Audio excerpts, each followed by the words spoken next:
This is a bathroom outlet that was not functioning properly. The GFCI plug-in tester showed that it had power, neutral, and a ground connected correctly. However, when I plugged in a different device, the outlet started crackling. As you can see, the top part of the outlet is slightly melted. I pressed the GFCI tester button and it tripped the GFCI in the other bathroom, which means that the outlet is protected by the GFCI. I removed the cover plate and 2 screws holding the outlet in so that I could examine it while the power was off. You can tell that this is on a different circuit because the lights go on and off, but there's no power here. We're going to use this tool here, that's a voltage tester, to make sure that there's no power. So this would be our hot side, which it said it was earlier. We're just going to check both sides.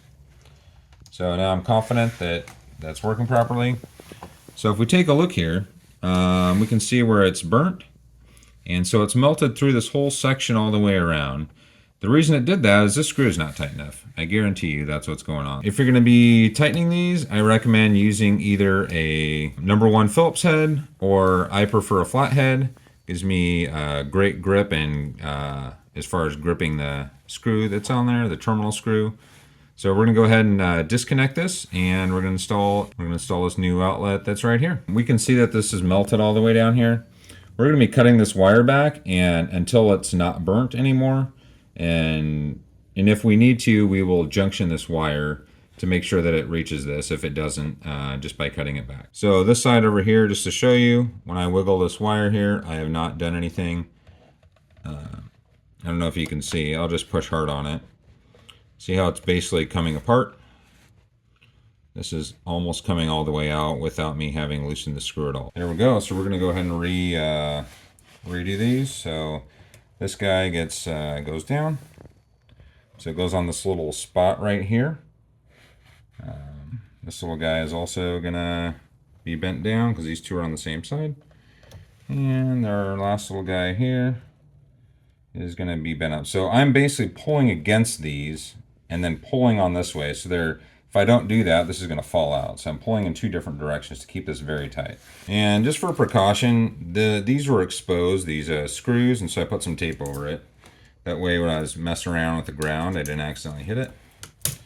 Go ahead and pull this on there. So I'm always pulling on one side and then pulling on the other. I want this to wrap the same direction that that I'm gonna turn it, which is clockwise. So I don't wanna flip that around. That's why I do these in opposite directions. You don't want to use a drill on this, and I don't recommend a #2 Phillips. The reason you don't use a drill is because it will strip this, and then once it's stripped, this will never get tight.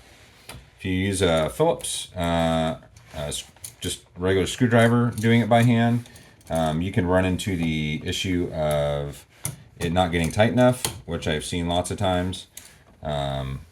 Whereas this flathead, I've done it for so many years, I know it's going to get the correct tightness. Just a couple little things. Black gold should be how it works. Sometimes people wire them incorrectly. If you're in a remodel, I use this to make sure that this side is the hot side. Once I know that, then when I come back, I'm going to make sure it's on the hot side. So black gold, or at least black hot. And then the white one, or silver one here goes to the white. And then our green for ground.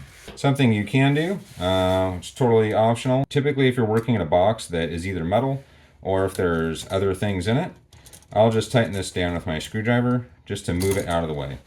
Because I don't want it to accidentally bump this when I'm putting it in there. That's basically the only reason to tighten it down. And some people will put tape on this. The only reason to put tape on it is if you're worried about a ground hitting it, or if you're putting this in a metal box, which I'm not putting this in a metal box. But I did confirm that the power is off before I messed with this. What I'm doing here is I'm basically folding this in there and making sure that this ground wire doesn't come back up and hit my screws on either side by pushing it in first. I push it in one way, then I push it in the other. So when I tighten these screws down, I want to make sure that I'm tightening it down, that the screws are not pulling it tight, because sometimes there can be a lot of pressure from the wires. So I can push on this. So I'll just grab my hand and push on it. So I want this to go all the way in, so that way when the screw is tightening, it's not having to pull the outlet in and push all the wires back, because I already did that with my hand. So we get this to where it's like 98% tight, to where I can, sometimes I gotta loosen it just a little bit, to where I can slide it just a little bit, just barely anything. This one needs to be a little bit tighter. And the reason I'm doing that on this box is because this is a 3-gang box. 1, 2, and 3. And when we put this cover plate back on here, which we're going to do, sometimes it needs to wiggle left and right. And if it's almost all the way tight, which is where I put it, to where it's not really moving when I do that, maybe moving the wall a little bit, but I can still move it left and right. So when we slide this on, it's a little bit off, so now we can just push the whole thing and make sure it fits there good. So there we go, popped right on. This middle one wasn't quite where it was supposed to be, which I honestly didn't mess with, but that's okay. Go ahead and get one of these screws in here. This is called a, I don't know, I'll call it a twirly screwdriver. I'm sure there's a technical word for it, but it just rotates freely. Takes a while to get used to, but it's a time saver once you get it figured out. We're gonna go ahead and get the power turned on. So now we are getting the 2 lights here. Just a heads up, it explains what it is. So the bottom one here says correct wiring, which is what I've done. So these 2 on the right are lit up. Sometimes you'll be in houses that are older wiring that have an open ground, that it's actually fine if this is GFCI protected to have an open ground.